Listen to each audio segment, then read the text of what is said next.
ஜானகி சந்தியா சீரியலில் இப்போ ஒரு செம்ம பரபரப்பான எபிசோடு வந்திருக்குன்னே சொல்லலாம். ரகுராம் அதிரடியாக கல்யாணத்தை நிறுத்த முடிவு பண்ணிட்டாங்களே நம்மளோட சீனோட கல்யாணத்தை. வேறு லெவலில் இருந்துச்சுன்னே சொல்லலாம். ஸ்கிப் பண்ணாமல் ஃபுல் வீடியோ கேளுங்க ஃப்ரெண்ட்ஸ். இந்த பக்கம் சடங்கு வந்து எல்லாம் ரெடி பண்ணிக்கிட்டு இருக்காங்க. மாயாவுக்கு வந்து எல்லாம் பண்ணிக்கிட்டு இருக்காங்க. அந்த சமயத்தில் சாருக்கு வந்து உட்காந்துட்டு இருக்கப்போ கரெக்டாக வந்து என்ன இப்படி பண்ணிட்ட அப்படின்னு கேட்டோன்னே, ஆமாம் நான் என்ன பண்ணுறது, இப்போ வீட்டில் இல்லாமல் போனது வந்து சாரு இது வந்து இப்போ தான் என்கிட்ட சொன்னால் அது தனா தான் வெளியில் போயிருக்கா அப்படின்னோன்னே, இதை முதலையே சொல்கிறதுக்கு என்ன, சரி இப்போ சடங்கு சம்பிரதாயம் எல்லாம் ஆரம்பிப்பாங்களா, ஆரம்பிக்கிறப்ப முன்னாடியே வந்து ஒரு போடு போட்டுருவோம், நீ ஒன்று விடு கன்ஃபார்ம் தானே அப்படின்னோன்னே, இந்த தடவை கன்ஃபார்ம் அப்படின்னு சொன்னோன்னே சரின்ட்டு வந்து மாயாவுக்கு வந்து பத்திரிக்கை மாதிரி எல்லாம் வந்து வாசித்து ஐயர் வந்து பேசிக்கிட்டு இருக்காங்க. அந்த சமயத்தில் சம்பந்தி ஒரு நிமிஷம் நிப்பாட்டுங்க அப்படின்னு சொல்கிறாப்புல சாருவோட அப்பா பேச ஆரம்பிக்கிறாங்க. நான் சொல்கிறேன்னு தப்பாக நினச்சிக்காதீங்க, நான் வந்து மாயா மேலே பழி போட்டது தப்பு தான், என்னை மன்னிச்சிருங்க அப்படின்னோடனே மணி வந்து சொல்கிறப்ப அதான் பரவாயில்ல, அதான் நாங்களும் ஒன்றும் பெருசாக எடுத்துக்கல, நீங்கள் என்ன வேணும்ட்டா செஞ்சீங்கன்னு பாட்டியும் பேசிகிட்டு இருக்கப்ப, இல்லை நடந்த விஷயம் உண்மை தான், பட் வந்து நாங்கள் வந்து தவறாக வந்து சொல்லிட்டோம், மாயா வந்து வீட்டை விட்டு போகலை, வீட்டை விட்டு போனது வந்து தனா தான் போனான் அப்படின்னு அதிரடியாக உண்மையை போட்டு உடச்சிட்டாப்புல. அதை பார்த்தோன்னா ரகுராம் என்ன சொல்கிறீங்க அப்படின்னு கேட்டோன்னே, ஆமாம் வேறு யார், கூட வந்து ஜானகியும் காணும் அப்படின்னு சொன்னோன்னே ரகுராம் தம்பி செம்ம கடுப்பு, என்ன நினச்சிக்கிட்டு இருக்கீங்க, போனால் போகுது சம்மந்தியாச்சுன்னு மரியாதை கொடுத்தா எங்கள் அண்ணியை பற்றி தப்பாக பேசுகிற வேலையெல்லாம் வச்சுக்காதீங்க அப்படின்னோடனே ரகுராம் வந்து தடுத்து நிப்பாட்டுறாங்க. ஆமாம் இவ்வளோ தூரம் சொல்கிறேன்ல, எங்கே காலையிலேருந்து அவங்க 2 பேரும் காணவே காணோம் அப்படின்னு சொன்னோன்னே, எங்கே முடிஞ்சால் தேடி கண்டுபிடிச்சி என் முன்னாடி கொண்டு வந்து நிப்பாட்டுங்க பார்ப்போம்.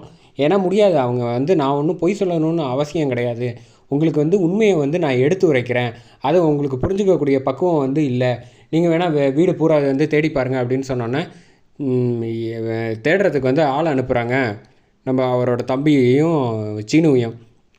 என்ன நினச்சிக்கிட்டு இருக்கீங்க அப்படின்னு வரட்டும், இப்போ அதுக்கப்புறமேட்டுக்கு நம்ம பேசிக்கலாம் அப்படின்னு பாட்டிக்கிட்ட வந்து சொல்லிடுறாப்புல. அதுக்கப்புறமேட்டுக்கு ரூமில் போய் தேட ஆரம்பிக்கிறாங்க. எங்கே ஆளையே காணுன்ட்டு ஒவ்வொரு ரூமாக தேடுறாங்க. சீனு உனக்கு எங்கேயாவது தெரியுமா அப்படின்னு, ஒரு வேளை மொட்டை மாடியில் இருப்பாங்களான்ட்டு மொட்டை மாடிக்கு போய் தேடி பார்க்குறாங்க. அப்போ பார்த்தா அங்கேயும் காணோம். கடைசியில் வந்து வந்துடுறாங்க. உள்ளே வந்ததுக்கப்புறமேட்டுக்கு சீனு வந்து சொல்கிறாப்புல, எங்கே தேடி பார்த்துட்டாங்க கிடைக்கவே இல்லை அப்படின்னோடனே ரகுராம் வந்து லைட்டாக வந்து அதிர்ச்சி ஆகிடுறாங்க. பாட்டியும் அதிர்ச்சி ஆகிறாங்க. என்ன இப்படி நடந்து போச்சே அப்படின்னு லைட்டாக தலை குனிகிறப்போ வந்து ஜானகி வந்து கரெக்டாக செம மாதம் என்ட்ரி ஆகுறாங்க. எல்லாரும் அதிர்ச்சி ஆகுறாங்க. மாயா வந்து அங்கே வந்துட்டாங்க பாருங்கள் அப்படின்னு கை காட்டி பேசினோன்னே, வாமா, ஆமாம் என்ன ஆச்சு, ஏன் இவ்வளோ பதட்டமாக இருக்கீங்க, இங்கே என்ன நடந்துச்சு அப்படின்னு கேட்டோன்னே, ஜானகி எங்கே இருந்த அப்படின்னோன்னே, இல்லை நான் நம்ம தோட்டத்து வீட்டுக்கு போயிருந்தேன் நானும் தனாவும். என்ன தோட்டத்துக்கு வீட்டுக்கு போயிருந்தீங்க, ஆமாம் நீங்கள் நான் காலையிலேயே தனா வந்து போகணுன்னு ஆசைப்பட்டேன், அதனால் நான் அழைச்சிட்டு போயிருந்தேன், இப்போ அதனால் என்ன பிரச்சனை நடந்துச்சு அப்படின்னோடனே, ஒரு ஃபோன் பண்ணி கூப்பிட்டுருக்கக்கூடாதா அப்படின்னு வந்து கேட்டோன்னே, இந்த குடும்பத்தில் தான் ஃபோன் பழக்கம்லாம் கிடையாதுன்னு உங்களுக்கு தெரியாதா சம்மந்தி அப்படின்னு சொன்னோன்னே, சரி என் மணி வந்து கேட்குறாப்புல, ஏன் இவ்வளோ பதட்டமாக இருக்கீங்க அப்படின்னு கேட்டோன்னே, இங்கே சம்மந்தி வந்து நீங்கள் 2 பேரும் வீட்டை விட்டு போயிட்டீங்கன்னு 2 போட வீட்டையே 2ஆக பொழந்து வச்சுருக்காரு, நீங்கள் என்ன இப்படி பேசிட்டீங்க, சரியாக போச்சு போங்க, அண்ணி வாங்க வந்து உட்காருங்க அப்படின்னு சொன்னதுக்கப்புறமேட்டுக்கு உட்காடுறாங்க. உட்கார்ந்ததுக்கு அப்புறமேட்டுக்கு வந்து மாயாவுக்கு வந்து முதல்ல சடங்கு பண்ணுங்க அப்படின்னு வந்து ஐயர் சொல்கிறாரு. அதுக்கு அடுத்தது தனாக்கு பண்ணுங்கள், அதுக்கு அடுத்தது வந்து கடைசியாக சாருக்கு பண்ணுங்கன்னு சொன்னோன்னே, சீனு முதல்ல போய் வந்து மாயாவுக்கு வந்து செய்ய வேண்டியதை பூவை வச்சு கொடு அப்படின்னு சொன்னோன்னே ரகுராம அனுப்பி விட்றாங்க. அப்போன்னு பார்த்து கரெக்டாக நிப்பாட்டுறாங்க. சம்மந்தி நிறுத்துங்க அப்படின்னு சாருவோட அப்பா பேச ஆரம்பிக்கிறாங்க. என்ன நினச்சிக்கிட்டு இருக்கீங்க, நானும் வந்து இந்த ஃபங்க்ஷனை வந்து தலையிடக்கூடாதுன்னு பார்த்தா ரொம்ப ஓவராக எங்களை அவமானப்படுத்துகிறீங்க, முதல்ல வந்து மாயாவுக்கு கொடுக்கணுமா, அதுக்கு அடுத்தது தனாக்கா, அதுக்கு அடுத்தது வந்து என் பொண்ணுக்கா, என்ன நினச்சிக்கிட்டு இருக்கீங்க, எங்களை பார்த்தா வந்து இலக்காரமாக தெரியுதா, உங்கள் வீட்டில் வந்து ஃபங்க்ஷன் வச்சுக்கலான்னு சொன்னதுக்காக இப்படி பண்ணுறது ரொம்ப தப்பாக இருக்குது சம்மந்தி அப்படின்னோடனே, ஏன் போனால் போது அட்லீஸ்ட் வந்து தனாக்கு பண்ணியிருந்தா கூட நான் தொந்தரவு பண்ணியிருக்கேன், இந்த குடும்பத்துக்கும் மாயாவுக்கு என்ன சம்மந்தம், நீங்களே இந்த குடும்பத்து ஆள் இல்லைன்னு தானே சொல்கிறீங்க, அப்புறம் எதுக்கு அவளுக்கு முதல் மரியாதை கொடுக்குறீங்க, இந்த வீட்டுக்கு வரப்போகிற மருமகளுக்கு கடைசி மரியாதை கொடுக்குறீங்க, இது கொஞ்சம் கூட சரியில்லை அப்படின்னோடனே, எது சரியோ அதைத்தான் நான் செய்வேன் அப்படின்னு ரகுராம் அதிரடியாக சொல்கிறாப்புல.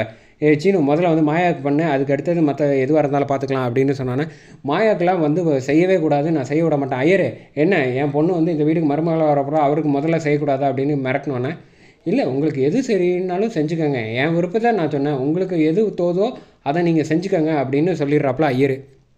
ரகுராம் வந்து இங்கே பாருங்க, நான் ஒரு அளவு தான் பொறுத்து இருப்பேன், உங்களுக்கு வந்து பொண்ணு கொடுக்குறேங்கிறதுக்காக நான் எல்லா நேரமும் ஒரே மாதிரி இருக்க மாட்டேன் அப்படின்னு ரகுராம் பேச ஆரம்பித்தோன்னே, அவர் நான் தான் உங்களுக்காக போனால் போதுன்னு அட்ஜஸ்ட் பண்ணிக்கிட்டு இருக்கேன், மாப்பிள்ளை வீடாச்சுன்னு, நீங்கள் என்னடான்னா ரொம்ப பேசிகிட்டு இருக்கீங்க அப்படின்னோடனே, டேய் சீனு, மறுபடியும் சொல்கிறேன், எது சரியோ அதை செய், எதுவாக இருந்தாலும் பார்த்துக்கிறேன், நான் பார்த்துக்கிறேன் அப்படின்னு ரகுராம் அதிரடியாக சொன்னோன்னே, என்ன சம்மந்தி ரொம்ப ஓவராக போகிறீங்கன்னு கையை தூக்கி ரகுராம் பார்த்து பேச ஆரம்பித்தோன்னே, ரகுராம் வந்து நான் சொல்கிறது இங்கே நடந்தே ஆகணும் அப்படின்னு வந்து சொன்னோன்னே சாருவோட அப்பா சொன்னான்னா, அது நடக்காது, இதுக்கு மேலே நீங்கள் பேசுனீங்கன்னு வச்சுக்கோங்களேன், இந்த கல்யாணத்தை எனக்கு நிறுத்துற தவிர வேறு வழியே கிடையாது, ஆனதை பார்த்துக்கோங்க அப்படின்னு எச்சரிக்கிறாப்புல ரகுராம. அதோட அட்டகாசமாக எபிசோட சூப்பராக முடிச்சாங்கன்னே சொல்லலாம்.